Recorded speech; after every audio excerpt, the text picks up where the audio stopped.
Okay, sweet. So hello everyone, welcome to week one of this CAD and 3D printing course. My name is Andrew Pham. I'm a junior in mechanical engineering here at Purdue. I'm from San Jose, California, which is in the Bay Area, if you didn't know. I've been CADing for about 6 or 7 years. It's been a pretty fun journey for me. I really enjoy it. I do a lot of 3D printing and stuff like that, which we're going to be doing in this course. These are all like finals from last session. So if you were ever interested, feel free to come take a look at these later today. But people are going to be coming in and picking them up, hopefully. But yeah, this is a CAD and 3D printing course. So hopefully y'all will make stuff like that. And then a fun fact about me is that I'm a barista, or I was a barista, but I don't like coffee. So I just made coffee. I thought it was pretty fun, but I didn't really like the taste. Here's some stuff that I did in the past. These look quite complex.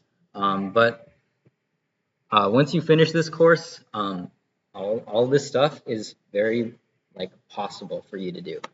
With a little bit of work in your free time, you can kind of do stuff like that, and it's really fun.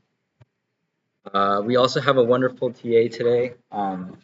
I'll let him introduce himself. Yeah, hi everyone. I'm Hector Salinas. I'm a first year employee. I'm going to transfer to industrial engineering. And yeah, one year experience.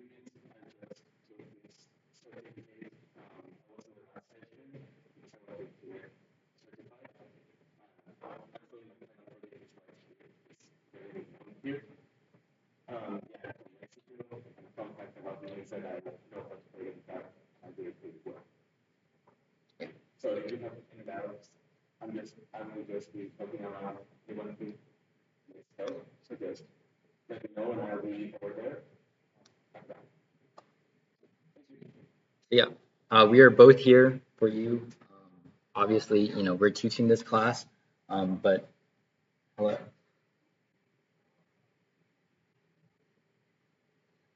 Okay. But yeah, we're going to be here as a resource for you, so please ask us questions. We do not mind questions at all. I stay up ridiculously late, so if you message me like at 3 in the morning, there's a chance that I might respond. So if you have any questions about any assignments, just reach out. We're happy to help. Um, but yeah, again, beginner friendly. If you have any questions, please just ask. But yeah. So we're just going to jump right into it and download Fusion, just because this download process just takes a little while. And then while it's downloading, I'll talk a little bit more about the class. So yeah, basically, to speed up the process, if you go under this resources tab, there's this installer link to a Google Drive folder. Basically, you need an Autodesk account to get the installer, but I pre-downloaded it so we can start installing and then get our accounts at the same time, if that makes sense. So yeah, just click on this Google Drive link, and then if you have Mac or Windows, just download the right one and then run it. And then it should start the installation process. I forgot to uninstall mine from last session, so I'm just going to leave it. But yeah, you just download it, nothing crazy. I promise it's not a virus. But yeah. Does anyone have problems getting into the Discord? I assume since you're all here, you all have the link. But sometimes the link breaks. So, yeah. Also, out of curiosity, who's already installed Fusion? Okay, cool. And then also out of curiosity, who has previous CAD experience? Okay, so it's a good 50-50. That's pretty typical for this class. So um, again, if you don't have any CAD experience, that's totally okay. I've seen people with zero CAD experience take this class and come out insanely detailed and really cool finals. So don't feel intimidated at all if you don't have any experience with this. We're just going to go from the basics and go all the way up. But yeah, anyone having trouble with installing? So while all of you get that running, I'll talk a little bit more about the class. Um, yeah, so we're using, oh,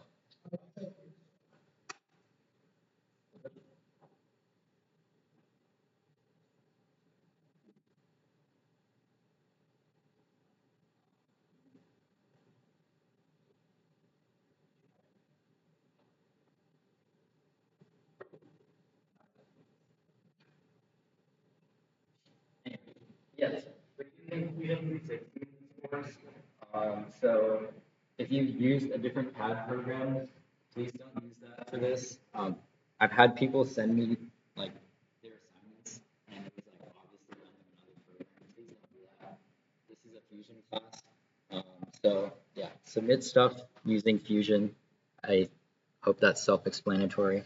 But yeah, we use Fusion in this class mostly because it's free for us students here at Purdue.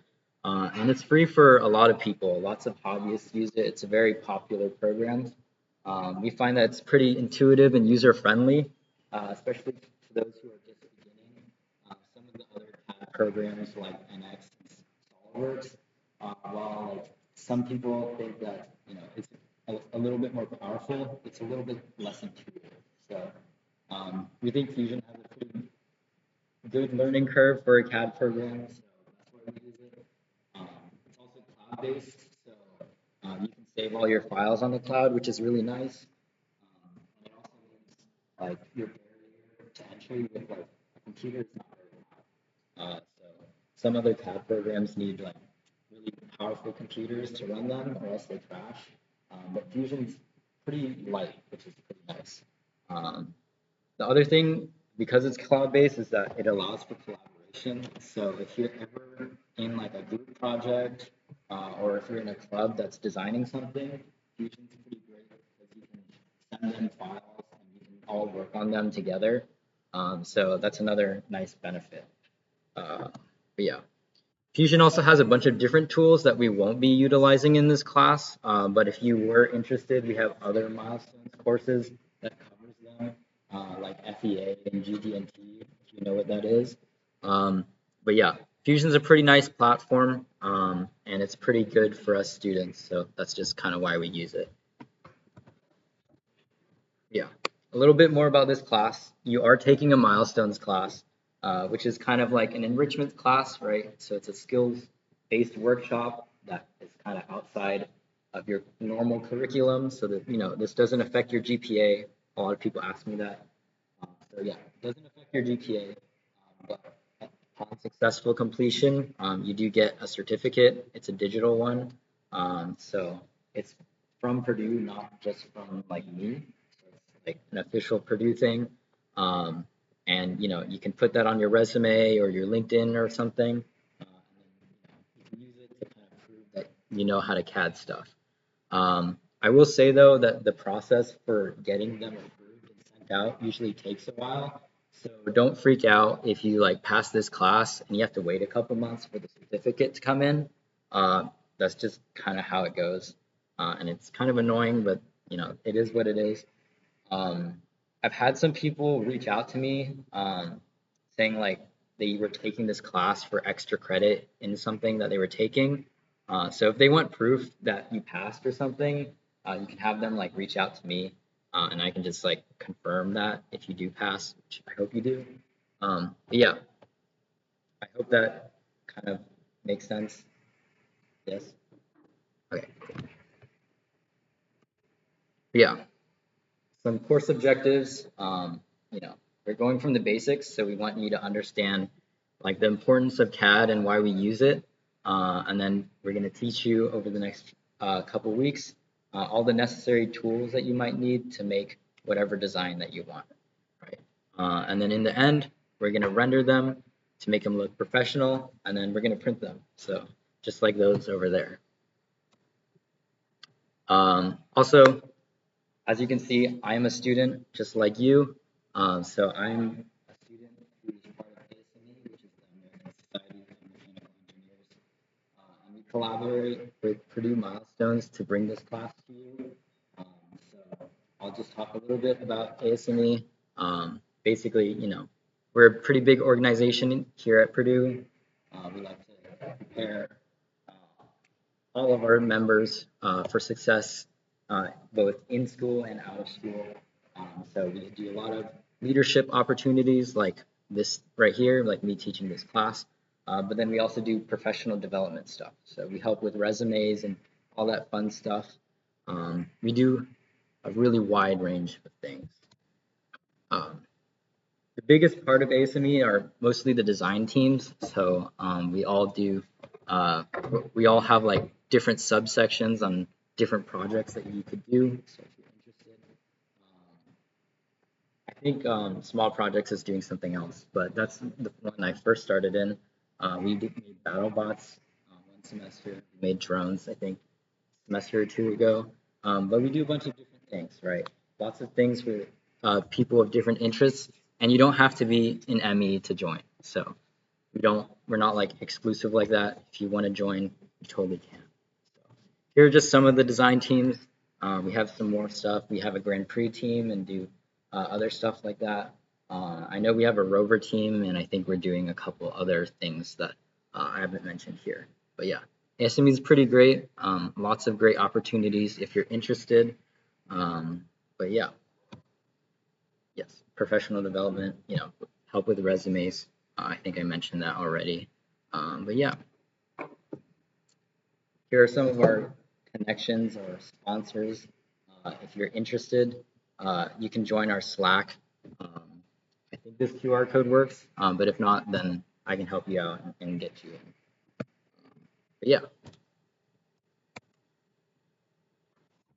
Okay, I didn't change the dates, sorry. But basically, this is a 5-week course, if you weren't aware already. We have 5 different modules. Today we're doing the intro and kind of the basics. Obviously, today is not January 27th, but you're here today. It'll be for the next 5 weeks. Unfortunately, I don't have the same room for every single week. So if you didn't see in like the announcements where I put the room assignments, they should be there.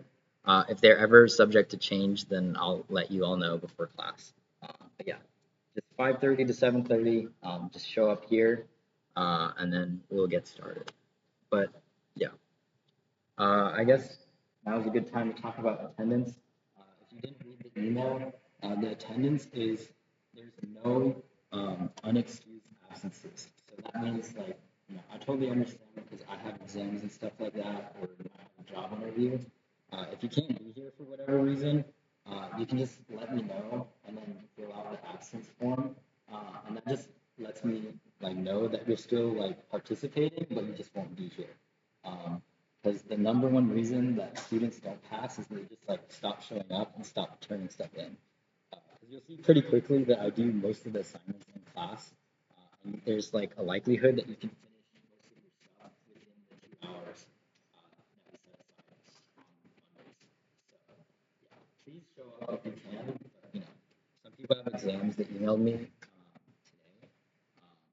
Yeah, just fill out the absence form and then I'll just know that you're not going to be here, but you're still participating. I will say if we get like 90% attendance, and that includes like the excused absences, I'll bring food on the last day. So if you want free food, then fill out those attendance forms and either show up or make sure that you do the work outside of class. The attendance form you put on this form requires access. Oh, okay. I will fix that in a little bit. Well, actually, I guess I should fix that now.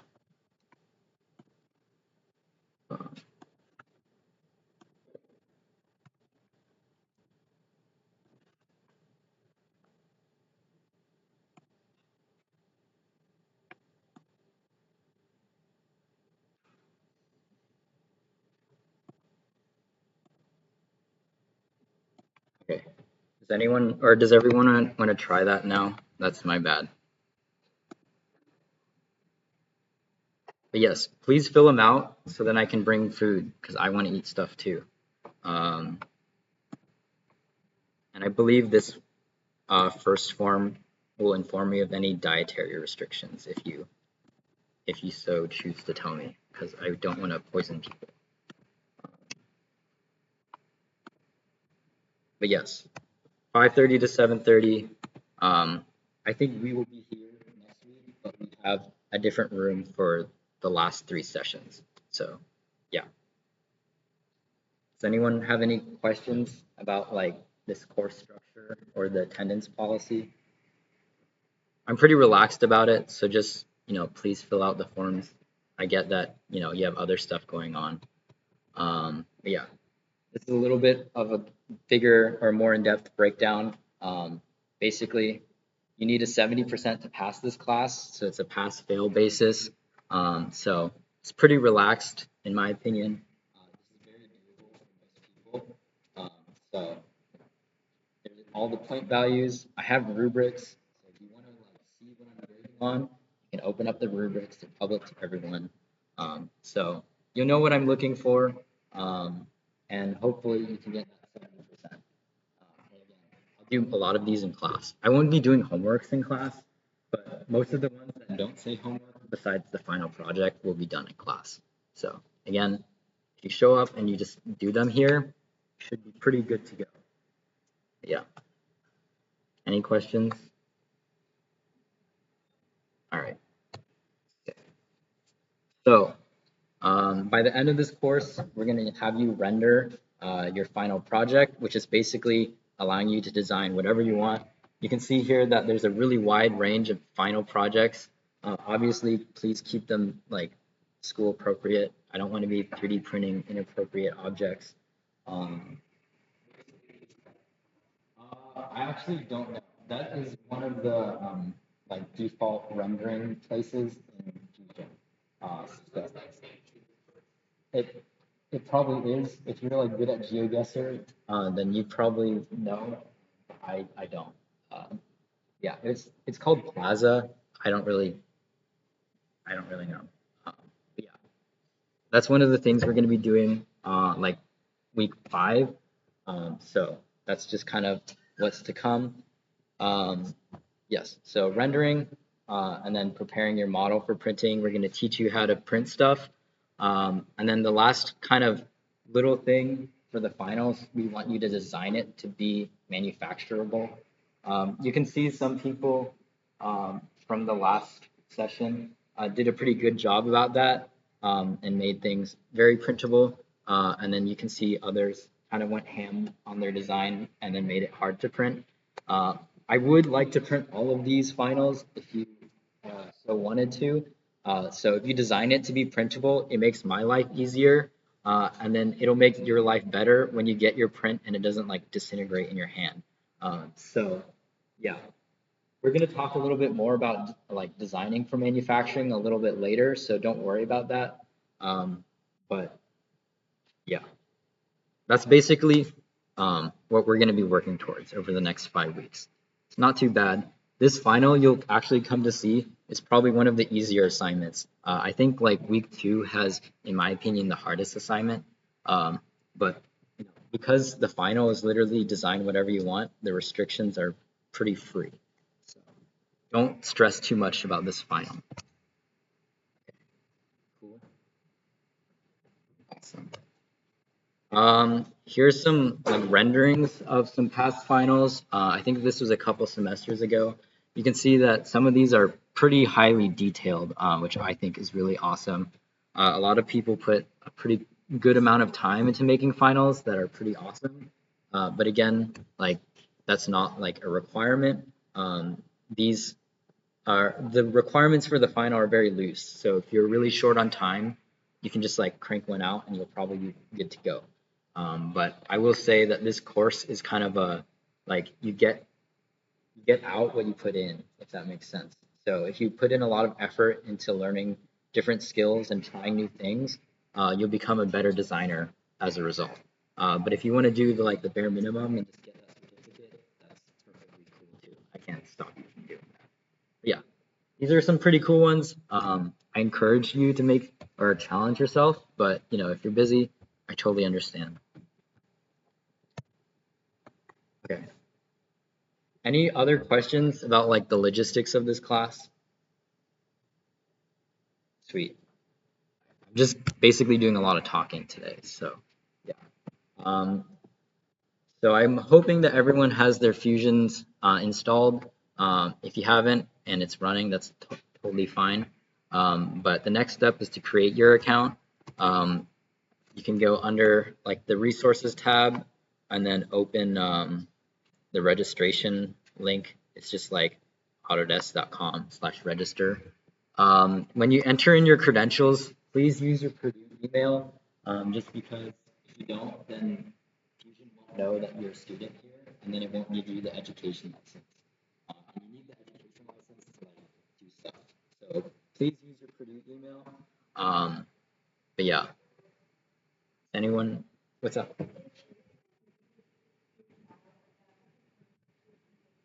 Uh, the student subscription or the student like license is like an annual thing. If it tells you that you have a 30-day free trial, um, you should I don't know. It does this sometimes. It's like kind of an RNG thing. But if you don't like get the education license right away, I think you just look up like Autodesk education account, um, and then like it'll ask it'll ask you to like confirm some extra information. So if you go to like this URL here, I'll actually post it. But make sure you're like signed in and stuff with your email. If you go there and then you click like select under Fusion, um, if you don't have the education license yet, you just say that you're a student here and it'll ask you for more information. So it'll ask for like Purdue's address, which is posted here. It's like 610 Purdue Mall. And then it might ask for like Purdue's website. It might ask you for like your name and like when you're going to graduate and stuff like that. Um, so sometimes this is what you need to do, and sometimes you just get lucky and you don't have to do that. So yeah, if that still doesn't work, then the next thing is you uninstall Fusion and reinstall it, or log back out and log in. Sometimes that works. It's just kind of weird. Um, but for the first day, if you have the free trial, you should be able to do everything. But it's mostly for the rendering because you need the education license to render stuff. Yeah. Any questions? I apologize if you've already installed Fusion. I know today's slow. But yeah, I'll let people work on that. I'm going to talk a little bit more about like CAD and stuff. So if you're just working through your account stuff, feel free to just click on that while I talk. And then we'll get started with the actual like meat of the course. Basically, if you're unfamiliar with CAD, it stands for computer aided design. Back in the day, a lot of people would just gather in a room with a bunch of paper and then they would just draw parts. But today, we have computers. Computers are very powerful, and we use them to help design stuff. So, you can design individual components, which we're going to be doing a lot of, but you can also do assemblies and like virtually build like whole things, right? Lots of, or almost everything that you like will buy was probably CADed at some point, right? Like a car definitely was CADed by a bunch of people assembled together before they even like started manufacturing it. That's just kind of how it goes. CAD's a very powerful tool, and it allows you to look at your design before you even make it. So, yeah. A little bit of a history. Some really smart guy at MIT made like the first CAD program in like the 1959. You can see like this computer is really chunky and like ginormous. It's probably like as big as a room or something. But over time, computers got stronger or more powerful, and the programs got better to the point where you can run CAD programs on like Chromebooks. If you're familiar with Onshape, it's like a cloud-based CAD program, and you can CAD on a Chromebook, which is kind of wild. But yeah, CAD programs are pretty cool, and it's really convenient for us to have it on our computers because we can design lots of cool stuff. Obviously, there's a bunch of applications for CAD. Like I mentioned briefly earlier, you can do like simulations to like check if your part might break under certain loads with some CAD programs, which is pretty cool. Yeah, there's a bunch of different things you can do with CAD programs. We're basically just going over the design aspect, but there's a lot more to it. Pretty cool. Yeah, there's a bunch of other CAD programs out there. I know lots of people have preferences. For others, I also have my preferences, but there's a bunch of CAD programs up here by different companies. Some of them are by the same company. But yeah, we're using Fusion for the reasons I kind of mentioned about. But if you have experience in another program, some of those skills will usually transfer. It's just kind of like the layout in the UI might be a little bit different. But for the most part, they're kind of all the same, like in simple terms. But yeah. Okay. Raise your hand if you haven't gotten Fusion installed yet. Oh, one hand? Okay, that's okay. Don't worry. That's like really good. Usually there's like 10.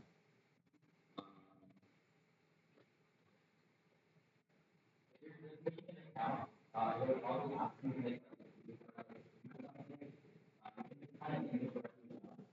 like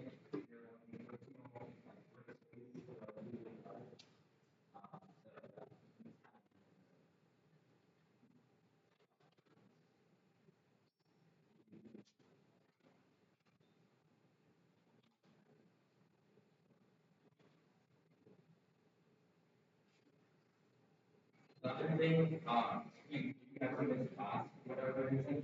All of this is like being recorded right now. So I'll post it to like YouTube and stuff. And if you either miss something because I was going too fast or just weren't here, you can reference it.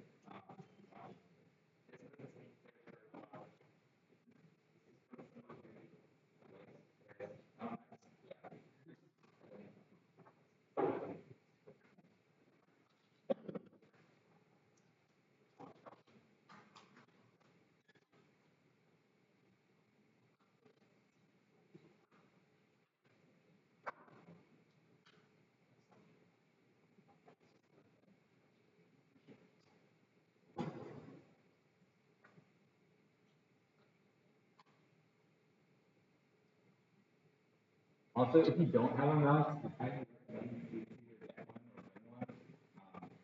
Which does make it easier to navigate. I forgot my mouse today, but it's okay. I'll just thug it out. Yeah. You can also tab the touch screen, which is kind of what I do. So I just don't like bringing my mouse crazy. That's the personal preference.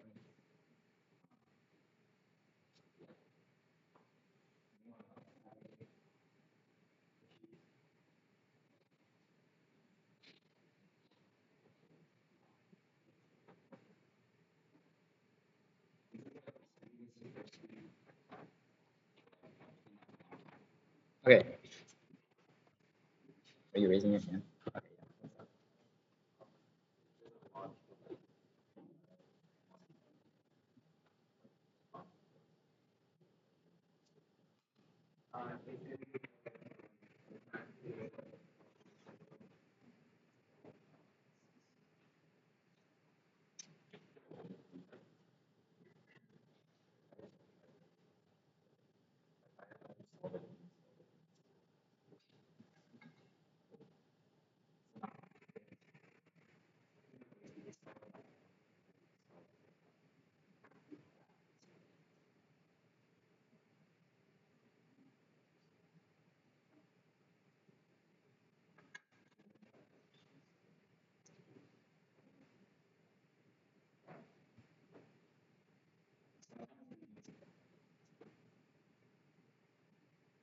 Okay, yeah.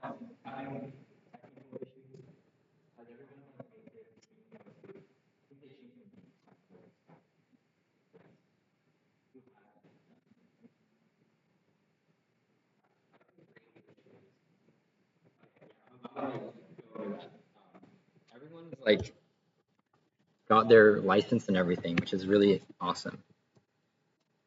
It's only 6. Usually we start doing these building blocks at like 6:30, so we're really ahead of schedule, which is awesome. So we might get out early today.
Okay, sweet.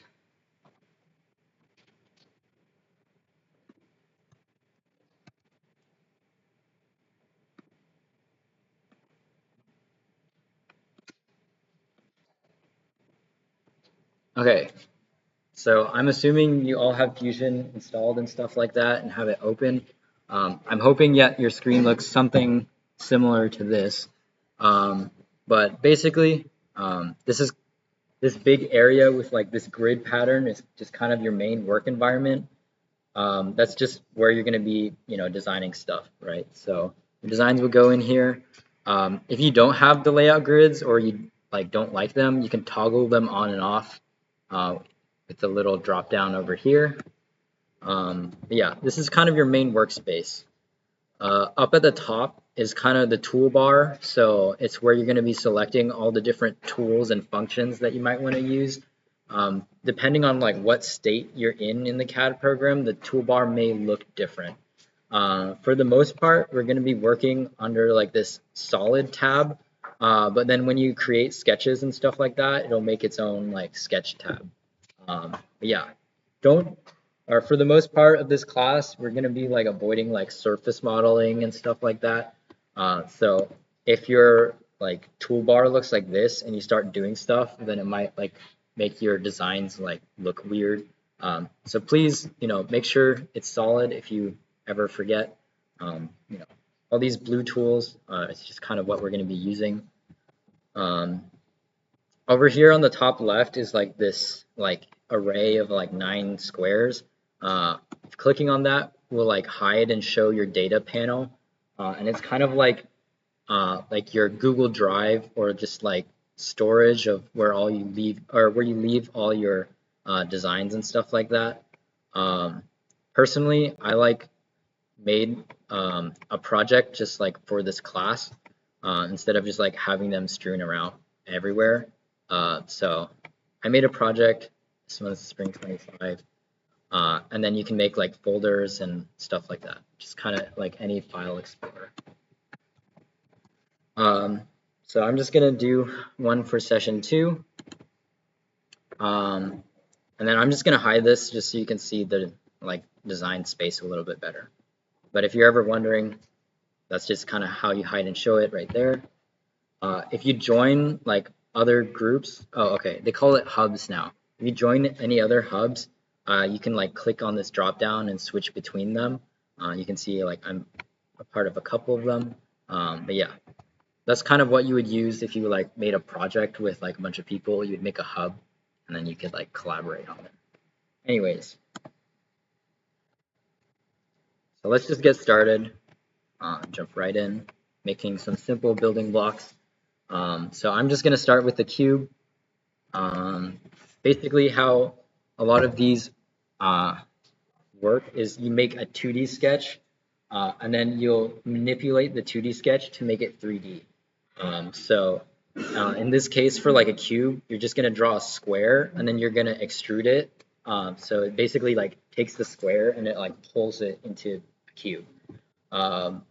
There's other tools like revolve, which will take a sketch, you'll select an axis, and then it'll copy or it'll like revolve the whole thing. So I don't know if you did like disk and washers and like calculus and stuff like that, but like the revolve tool is like kind of like that, if that makes sense.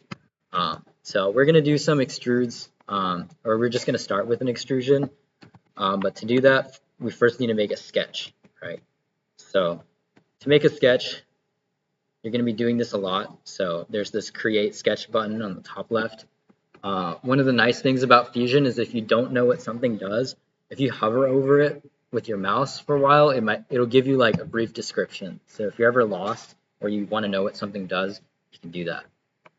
So yeah, you create a sketch and then you select a plane. So because we don't have anything on here right now, it gives you 3 planes, like the XZ or XY or like YX, I forget. But there's 3 planes for the 3 dimensions, and you just select one.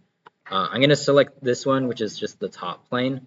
But you can also select planes that you like create when you either like add planes or you make like a face. You can like select faces that you've created, which I'll do that in a little bit to demonstrate. But for now, I'm going to just select this like orange looking plane, and then I'm going to start sketching stuff. So you see the toolbar changed. We have different options. Over here, there's this rectangle option. So I'm just going to use that. I will say it's good practice to start all your sketches at the origin, or just have a point on your sketch that's constrained by the origin, right? So the origin is like this dot right here in the center, and that basically is like the only defined point in space of your design. So we're going to be talking a little bit about constraints more next week, but basically you want things to be like nice and rigid when you're designing stuff, because most of the time, you want something to be dimensionally accurate. So if you don't fully constrain your objects, then there could be some like ambiguity where your sketch could like morph and do something that you don't want it to do. So making sure your sketch is constrained is very important. And the way you can tell is like the color of your features or your sketches. So if something's unconstrained, it'll be blue. And if something is fully constrained, it'll be black. So you'll see here, I'm going to draw this rectangle, and then I'm going to start the corner at the origin, right? So the corner is in a defined point. So when I click on it and I drag it out, you'll see that these 2 lines are black and then these other 2 lines are blue, right? And it's because like this line is constrained vertically, so it can't move side to side, and then this one is constrained horizontally, if that makes sense. But yeah, you can see here that these are blue, so like they're still free to move around. So to fix that, we need to add like constraints, right? We need to specify where things belong. So to do that, we're going to add some dimensional constraints. We're going to be talking about geometric constraints next week. But dimensional constraints, there's the sketch dimension tool, and then you can click like 2 things and then have it like, or you can click certain things and then specify dimensions and stuff like that. So like in this case, like I can specify this length right here to be like 80, and because it's square, I want this to be 80 as well. So I'm going to click this vertical line, and then I'll also set this to 80. If you know like geometric constraints, you can have them both set to be equal length, but that's kind of a next week thing, so I'm just not going to do that right now. Yeah, you can see here that I've only added these 2 dimensions, but then all these lines are black, so that means they're fully defined. If I try to like drag any of them, they won't move at all, which is what we want. If I was to like draw this rectangle outside and not constrained by the origin, you'll see that even if I add these two dimensions, this thing will stay blue, right? And it's because like the whole like sketch or like shape is like ambiguously placed. So we would have to fix that by like adding dimensions like from the origin to specify like the exact location. So maybe like this and then and that. But it's just a lot cleaner to just like constrain your thing from the origin from the get-go, if that makes sense. Does that make sense? Yes. Okay, cool. So now that we have our square, we can see the inside of the square is kind of a highlighted blue color. And that means that the shape is fully closed, right? So there's no like point where there's an open area. If I was to make like this, I don't know, weird shape here, but like there's this gap here, you'll see that the inside isn't highlighted, right? It'll only get highlighted once I close it, and then it'll be highlighted blue. So with that highlighted, you'll know that you can manipulate it by like extruding or revolving it, if that makes sense. If it's not, then you won't be able to extrude it because it's not closed. Oh, if you're in a tool, you might want to press escape to just make sure you're in the select tool. So like, for example, I'm in the circle tool right now. If I want to delete something, I can just press escape and then I can like highlight it with my mouse and then I can delete it. Or you can just like click on the line. Yeah. I know like this seems like a lot of explanation for just drawing a square, but I'm just hoping that like all of these like fundamental like mechanics would be like ingrained in your brain for when you do like more advanced stuff. But yeah, that's just how to make a square. Cool. Okay. So once you've made that, I'm satisfied with this. You just click Finish Sketch in the top right corner, and you'll see here if I like rotate around, there's this square. You know, it's 2D, so it's not 3D yet. But yeah. Also, I realized I didn't show you how to navigate. If you don't have a mouse and you want to spin around, you can click on this cube here in the top right, which is called the view cube. It'll allow you to rotate and stuff like that. If you do have a mouse, you can like pan left to right, which I believe is holding middle click, and it'll allow you to like shift side to side like that. Obviously, like scrolling will like zoom you in and out. And then I think holding shift and then the middle click will do the orbit, which is the spinny thing like this. But yeah, I forgot to tell you that. Anyways, now that we have our square, we're going to extrude it. So right next to the sketch button is this extrude function.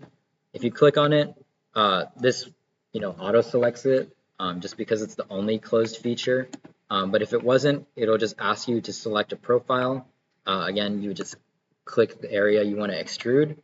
And then there's a bunch of parameters that you could change, right? Like normally you start your profile or you start your extrude like where you drew the sketch. But if you ever didn't want to do that, you could change it here. So like if you wanted it to start at an offset from where you drew the sketch, you can do that here. Or you can select an object, so you could select like a face and then have it like extrude or cut from there.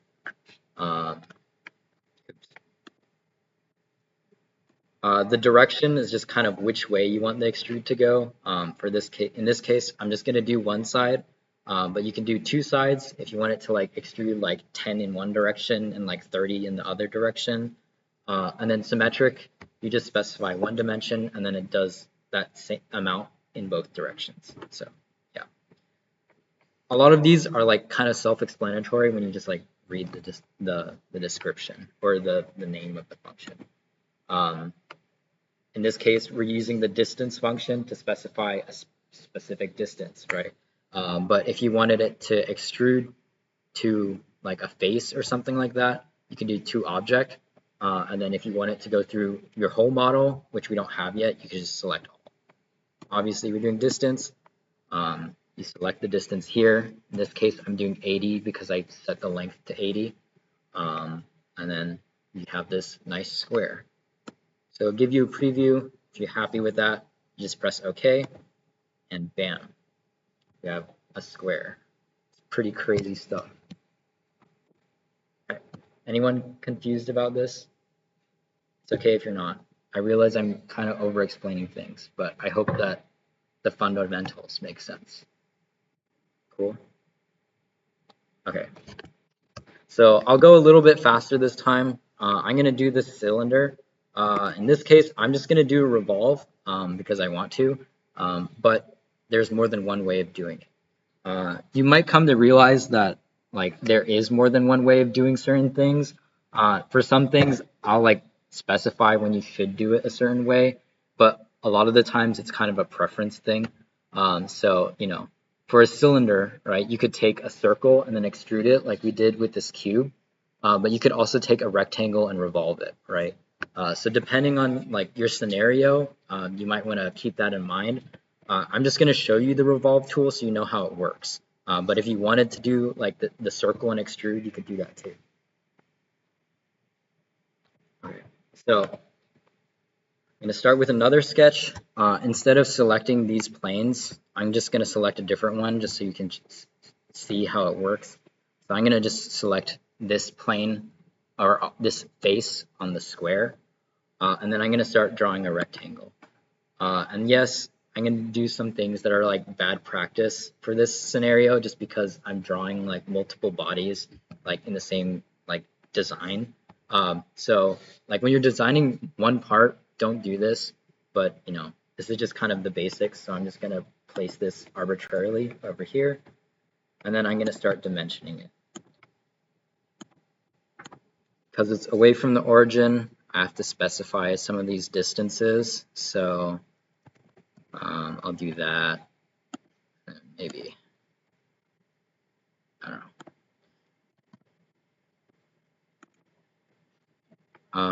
And then I'll specify this right here.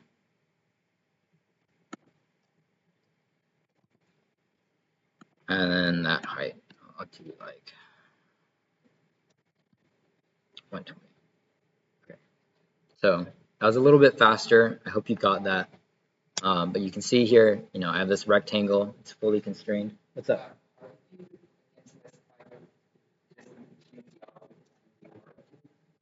So you use the sketch dimensioning tool, and you can select like this edge right here, and then you can select the origin. You could also select like the edge and then like one of the edges of this like cube that we made earlier. You can specify like all of this stuff. Yeah. I hope this made sense. I know it was faster than before, but yeah. Does that make sense?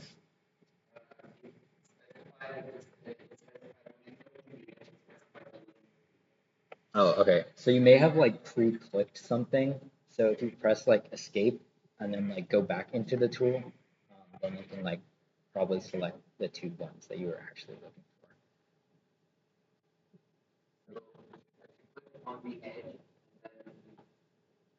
Yeah, I'll do that again. So you can see here, like I've deleted that so it can move side to side. If I add, oh, if I click on this, it'll allow me to specify this dimension. But then if I click on something else, then it'll allow me to specify the distance. Oh, oops. But yeah, I'm happy with this. I'm just going to call that good. It's fully constrained, which is what I want. I'm going to finish the sketch, and then instead of extruding it, I'm going to revolve it. So the one right next to it, because there's more than one like face that you could revolve stuff around, it's going to ask me to specify it. So I want to revolve this, and then it'll ask me to select an axis. So in this case, I want to select this vertical axis right here. And then when I click on it, you can see it turns that rectangle, does the disc and washer thing, and then makes it a cylinder. And yeah, got a cylinder. Does that make sense? What? Oh, okay. So I realized I didn't talk about this. Dimensions in this class, for the most part, don't really matter. So you don't have to like exactly copy the dimension that I'm using. I just use these dimensions, but you can use whatever you want. Like the important part is that you're understanding like how this works. There are a couple assignments where the dimensions do matter, and when they do, I will specify. But if I don't say anything, then it just means you can do whatever number you want. Um, Also, if you're wondering like what units you're using, like millimeters or inches, again, it doesn't really matter to me. But if you ever wanted to change that or see it, you could go under document settings and then there's the units here and you could change that. I prefer millimeters, but you can use inches. That's totally fine. Um, I use the revolve tool. Here, I'll do it again. So I have my sketch here. Next to the extrude button, there's this revolve tool. If you click on it, you select like the closed rectangular face, and then you click on an axis, like a vertical axis in this case, and then it revolves it.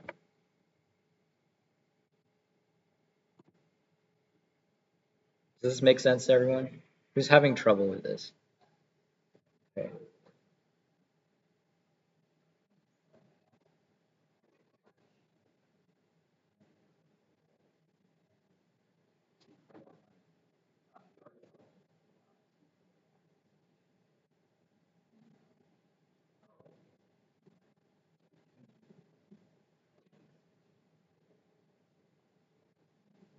All right.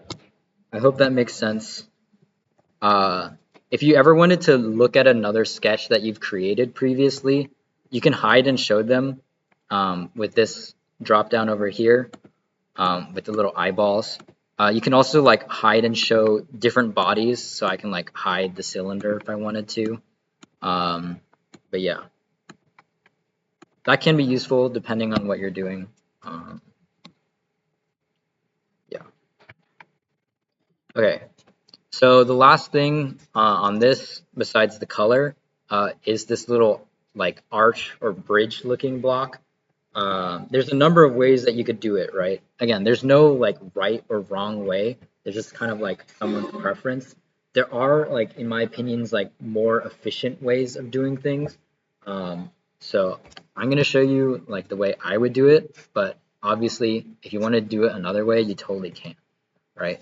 So like the approach to this is that you could like create a rectangular prism and then like cut out the arch, right? So you would extrude it and then you would extrude like the arch away. But you could also just like draw the arch in the rectangle and then extrude it, and then it would just be like one feature, but that achieves like the same result, right? So in my opinion, like I think that's the most efficient. But depending on your use case, you might want to do things a certain way. Like if you needed to edit like the diameter or like the position of it more accurately or like separately from everything else, you might want to make it separate. But in this case, it's just like a block. So I'm just going to do everything on the same sketch. So I'm going to make another sketch.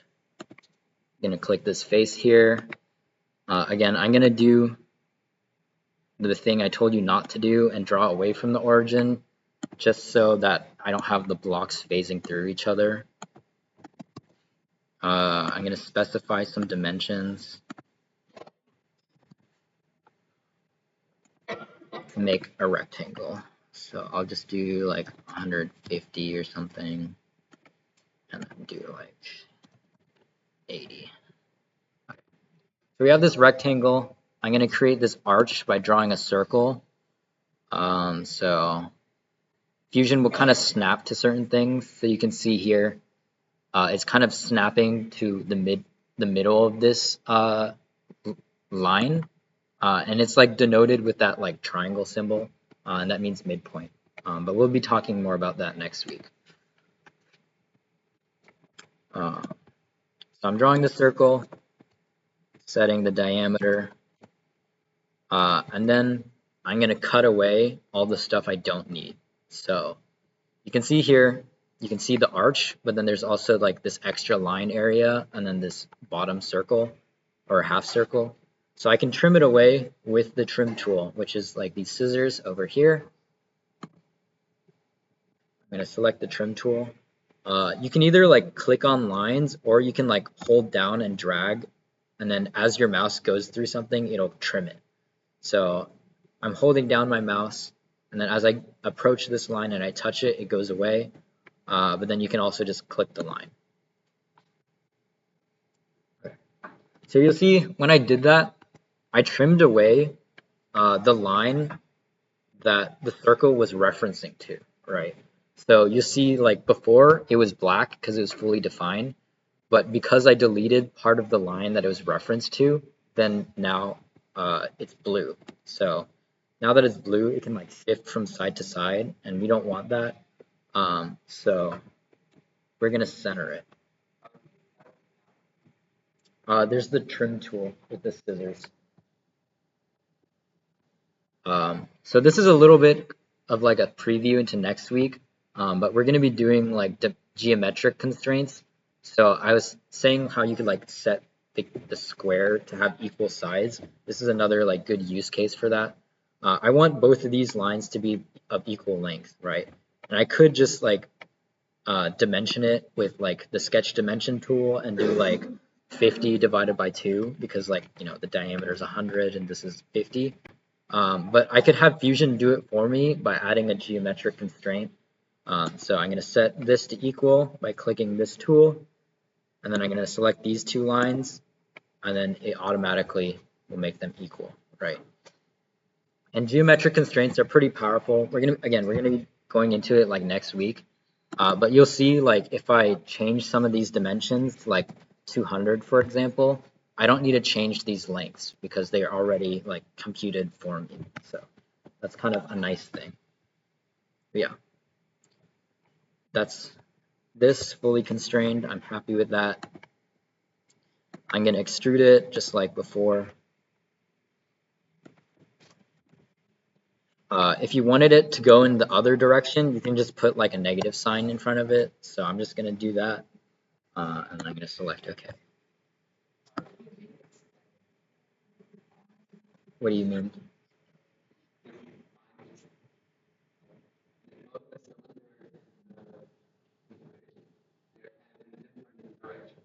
Yeah, so depending on where you sketch it and like the plane you select to sketch your drawing, that'll determine like where your extrusion or revolve is going to be. So like if I drew a circle on this plane and then I extruded it, it would go out sideways. But if I selected this plane, then it would go upwards. So depending on like which plane that you choose, that'll like impact how your design comes out. Okay. Everyone good here? I know I'm going slow.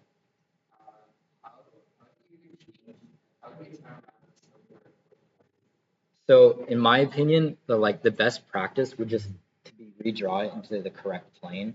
I know there's like a move command in Fusion, but I don't like using it.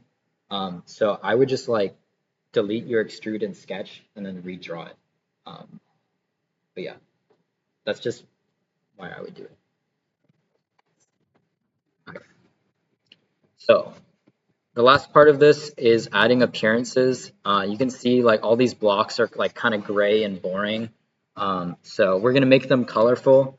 When you apply appearances for this class, please don't choose like black or gray, because if you choose like a really neutral color like that, I grade these things pretty quickly. So if I see like black, I might mistake it for like a gray, and then you'll like lose points if I ask you to add appearances. So to make my life easier, it would be helpful if you just choose like really obviously not dark or gray colors. So, you know, like yellows and reds are nice. But yeah, anyways, to add appearances, the shortcut, you can just press A and then it'll open like this appearance tab, hopefully. Yeah. Okay. So you get this tab on the side, and then you can open Fusion appearances, and then there's a bunch of options. Typically, I just go for paint, and I just like choose one of them. You might have to download them if it's your first time opening them, but then once you do, you just drag and drop. So you can drag it onto there, make that green, I don't know, make this like red or something. But yeah, pretty self-explanatory, nothing too crazy. Uh, you you open the appearances by pressing A. You click on Fusion appearances, and then you like find the appearance you want. So I just use like paint and then glossy, and then you click the download button if you haven't downloaded it, and then you drag and drop.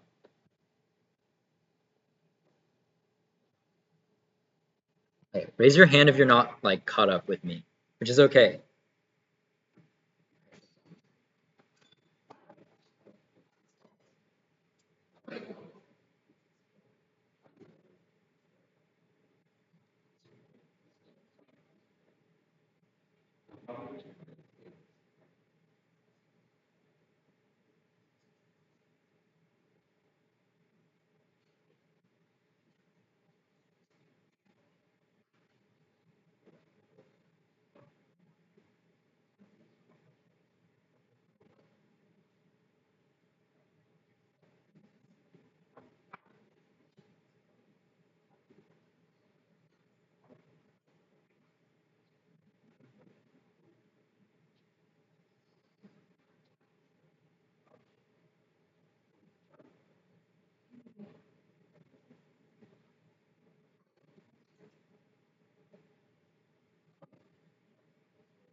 Like not dead or something. Anyways.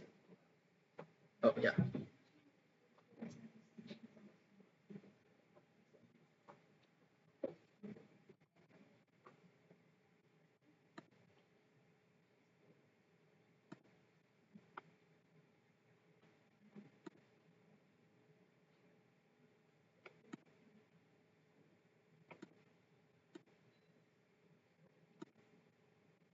Okay. Let me know if it works. Okay. Does anyone have any questions about this assignment? The first one's usually pretty slow, but we can start to pick it up a little bit after. No? Okay. I guess I'll talk about assignment submissions right now, since you just talked about it. Basically, the format for this is you're just going to take a screenshot of your Fusion and then send it to me on this Google form. Please don't send me your Fusion file because that means I have to open it and then it takes a bit and it just makes grading take longer. So I just need a screenshot. I prefer just the whole screen. Right now, this doesn't really matter that much, but your timeline on the bottom will become more important. So you'll see in the rubric, I'll say that I'll take points off after week 2 if you don't include the timeline. So if you just want to get in the habit of showing it now, that'd be great. If you didn't know, the timeline is basically kind of the order at which you have done your operations. So you can go back and edit things in your timeline, or you can remove things, right? So if you ever wanted to edit something that you already created, the reason why CAD is awesome is you can do that, right? So let's say I wanted to make this cube a little bit bigger or smaller. I can go in and I can edit it, right? So down here in the timeline, this first one is the sketch, and the second one is the extrude. Why is it blue? Okay. So if I wanted to edit this, I could right click this and edit the sketch, and then I could change like these dimensions, right? So let's say I wanted it to be like 50. I have to change all of them, but that's fine. You can also edit like your extrude. So because the others are 50, I'm going to change this to 50, and then I resize the cube like that. So it's pretty nice for you to be able to edit things afterwards. This little bar here at the end of your timeline will allow you to like go back and like hide or show certain features that you've created. So if I like drag this backwards, it would like hide the sketch and the extrusion that I made. But then if I pushed it forward, it would show it again, right? So um, it's not really important right now, but it'll become like something that you think about more and more as you design more things. Um, but yeah, so to submit it, you just go to this assignment submission link. Please just like send all of them when you finish like the whole week's stuff. Basically, I will go and grade every single submission, but if you just like submit like assignment 1 and then like assignment 2 in another submission, I'm gonna grade both of them, and there will be like duplicate submissions. So just like submit everything once you finished it all. So like once you finish the homework for this, along with the other things that we're doing today, just submit it all at the same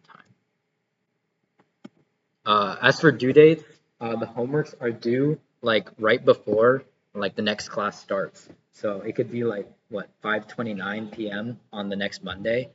So you basically have a week to finish it. If you want to turn things in late, that's fine. Just let me know. If you have something like crazy going on, you know, I'm pretty flexible with extensions and stuff like that. So yeah. Yeah, just take a screenshot and send it to me. Nothing too crazy. Um, yeah.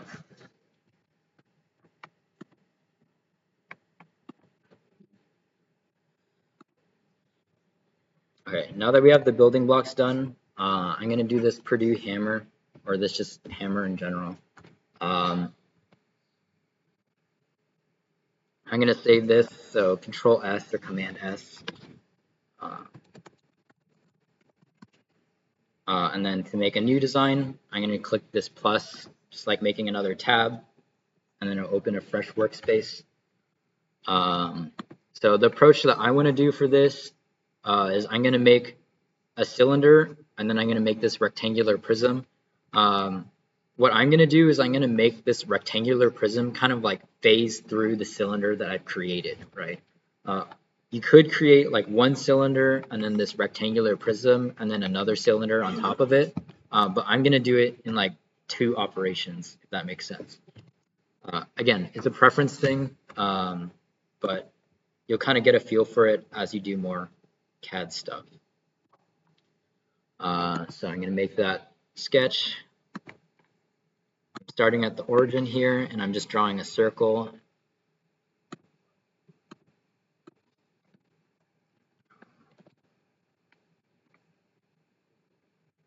Fully constrained.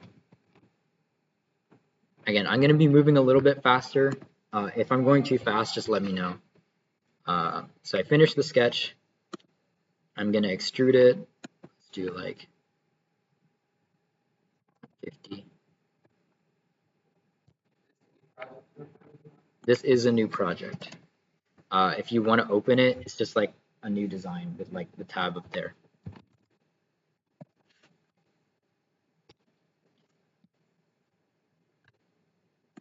Screw it, let's make it really, really long. Okay, so we have this right here. And then I'm going to make this rectangular prism. So I'm going to make another sketch, and then instead of selecting these, I'm going to click this top face. And in this case, I want to use a special rectangle. It's called a center rectangle, and it'll allow me to select like the center of the circle and then make it like symmetrical. So if you want to create it, you can do create rectangle, and then center rectangle. Start at the origin and then draw it out.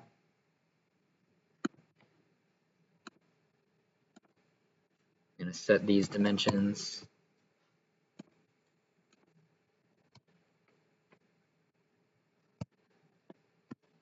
Okay, maybe make it a little bit bigger.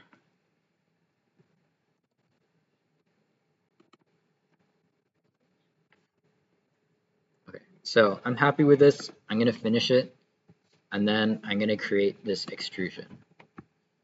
So for the profile, I'm going to select this along with this center, so this whole rectangle, and then I'm going to want it to go down. So if I drag this, you can see that this area turns red, and it's because Fusion will like try to guess what you're doing, right? And a lot of the times when you're extruding a sketch into something, it's because you want to cut something away. So it's turning red because it's guessing that I want to cut something, but I don't. In this case, I want it to be combined. So I'm going to select join, and then you can see it's nice and solid. But we're also missing that like little nub on the top, right? So that's when you can change the start from the profile plane, which was the top of the cylinder, to some sort of offset. So in this case, I don't know, maybe an offset of like 20 millimeters would do. You can see that this blue rectangle is where the sketch was made. And then you can see the extrusion is starting like on top of it. I want it to go the other way, so I'm going to do -20. And you can see there's that like nub now, right? I think this head is a little bit too tall, so I'll do like 80. But then you can see with those different like changes there, I've created this hammer-shaped object with only 2 operations. That makes sense. Yeah? Who's having trouble with this? No one? All right, sweet. Okay, the last thing to do is just adding these rounded edges. So you can add something called a fillet, which just makes every edge that you select nice and round. So it's right on top of modify. Oops. And then you can select edges or faces. So in this case, I'm just going to select like these outer faces, just so it selects all the edges for me. But if you want, you can select edges too. And then you can specify the radius or like how round you want it to be. So you can see like 5 is not that bad, but if I changed it to like 20, it becomes like super round. So maybe let's do like 8 or something. I don't know. When I press OK, nice and rounded out like that. You select the fillet tool, and then you select edges or faces, and then you have to specify the radius. That one was awesome. That one was awesome. That was cool. Yep.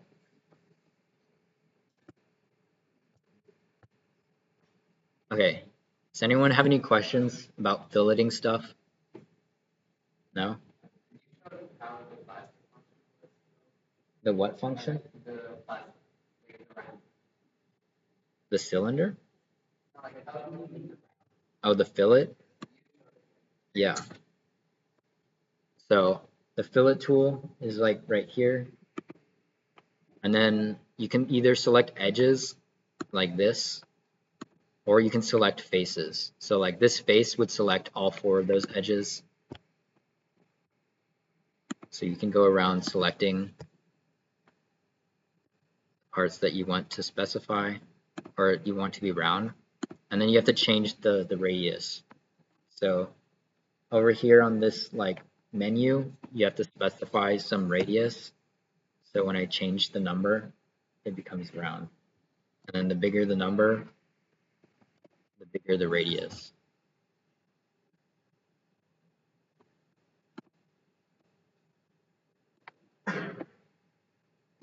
Okay. I don't think there's an appearance requirement for this assignment, so you don't have to add color to it. But your model should look similar to this, or something slightly disproportionate to this. Yeah. Does this make sense?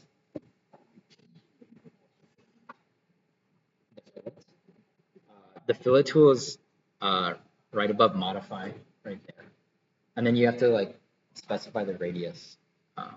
Yeah, it doesn't do that automatically. Good. Okay.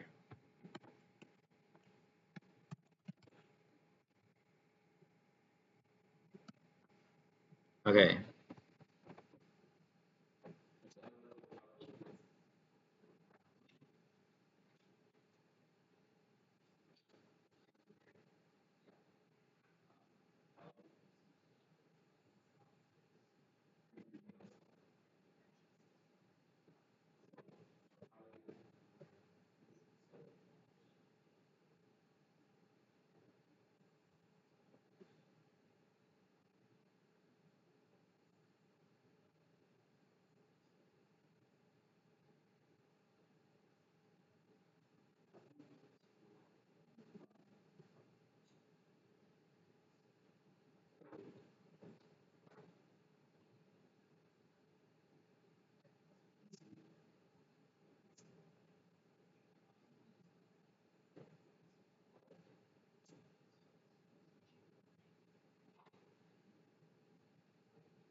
All right.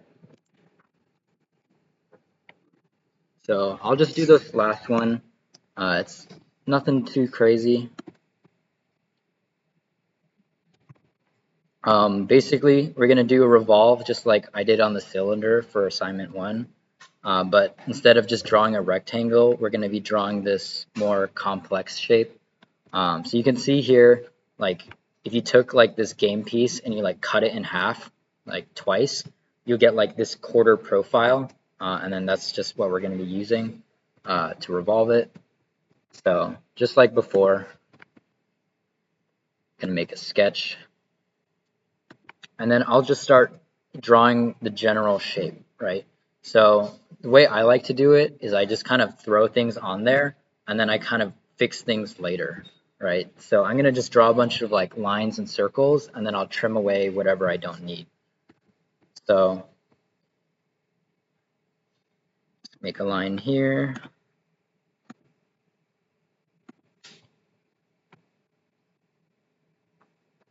I'm going to make a circle. I'm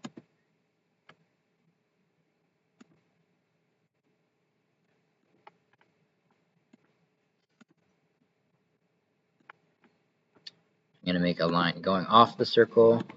And then for the last one, I'm going to make an arc, which you can find under Create Arc. And then I'll do a 3-point arc. So I'm going to click this point, that point, and then I'll specify its radius in a little bit. So you can see here, like it's really like ugly and like demented game piece, but now we can go and fix it. So start adding dimensions.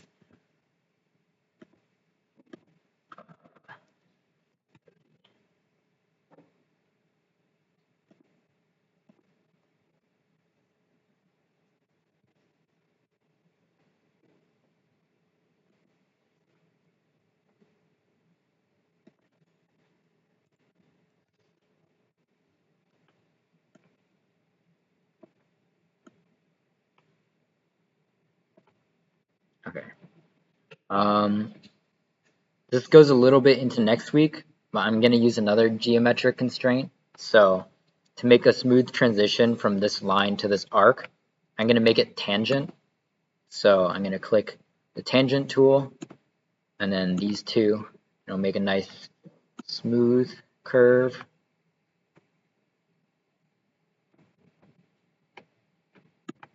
And then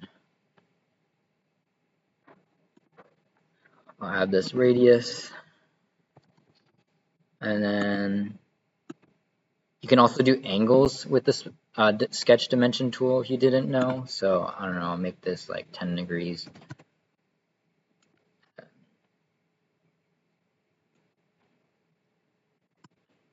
Specify that length. So we have something that looks more like a game piece. I'm going to add this extra line here.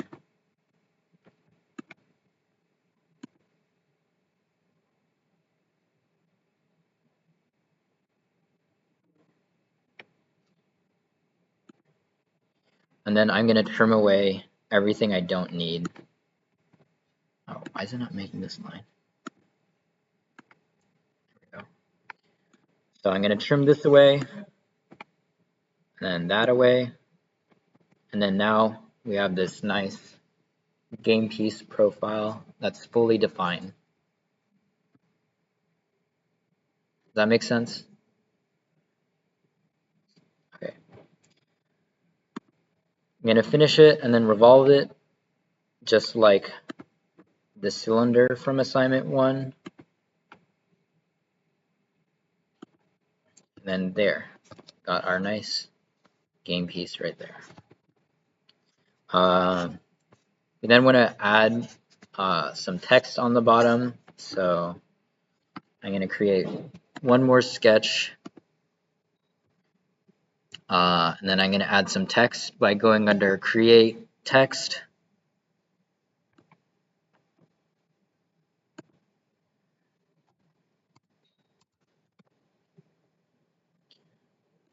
Say whatever you like. I'm just going to leave it like that. And then I'm going to cut the text into the game piece. So I finished the sketch. I'm going to click extrude, and then I'm going to make sure I select the text, and then when I point the arrow in that direction, I'll just do like 2. You can see that it's set to cut because I want to cut away. Oops.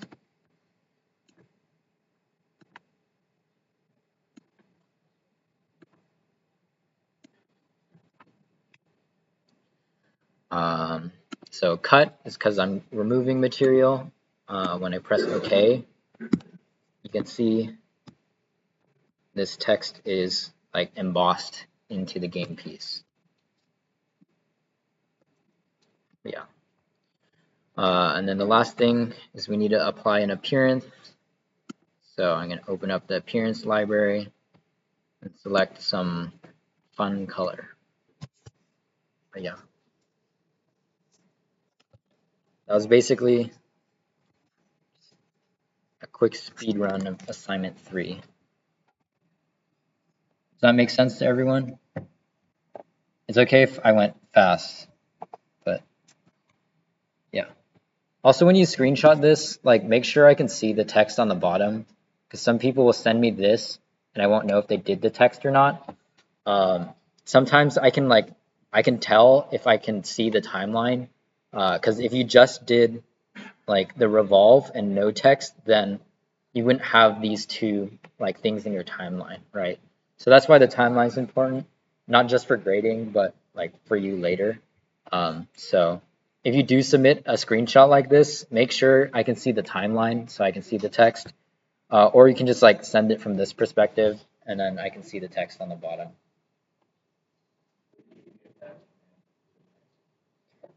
If you are in your sketch, you go under create and then text.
Did anyone have questions on this assignment? This last one?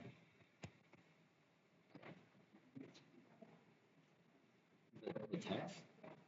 Yeah. So to make the text, oops, you create a sketch on the bottom face of the game piece, and then you go under create and text, and then you can draw like a rectangle and then put whatever text you want in.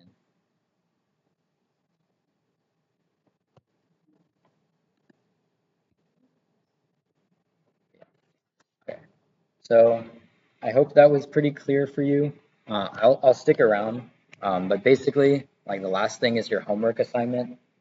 So your homework assignment should utilize like the stuff that we learned in class, which is just kind of why it's there. But it's here to give you like the freedom to like explore these tools on your own, right? So we just ask that you create like this, like a chair. It can be like a really weirdly shaped chair. It doesn't matter to me. I just want you to like practice the different tools, right? So you can see here, like these legs could be like extruded in certain ways. Um, you could create like a cube and then cut out the legs. So there's multiple ways of doing it. I just kind of want you to explore and try different things, just as long as, you know, it resembles a chair. That's basically your homework assignment. Again, the parameters for most of the assignments are pretty loose, just so you can kind of have the freedom to do whatever you want. So yeah, homework is due next week before class. Um, I guess we are ending a bit early today, so uh, if you are finished today, feel free to leave. I'll stick around for a little bit, but yeah. So the screenshots will be submitted uh, on this assignment submission Google form in the in the Discord. So again, just take screenshots, and then once you're finished with everything, then submit it all for the whole week. Um, Again, if you ever have any questions outside of class, feel free to message me or like message like this chat, and then me or someone else can probably help you out. Um, Again, I want this to be like this Discord to be a resource for all of you, even after you leave this class. So like it's better for everyone if they like talk more on it, if that makes sense, right? If people have questions that they might be confused about, maybe if people were talking about it earlier, then like they'd already have an answer somewhere. But you know, if not, if you want to just ask me, that's perfectly fine too. Yeah. Thank you for coming to week one. Uh, I'll be here for a little bit, but if not, I'll see you next week. We should be here next week, so come back here at 5:30 on Monday. Yeah. Thank you. Okay.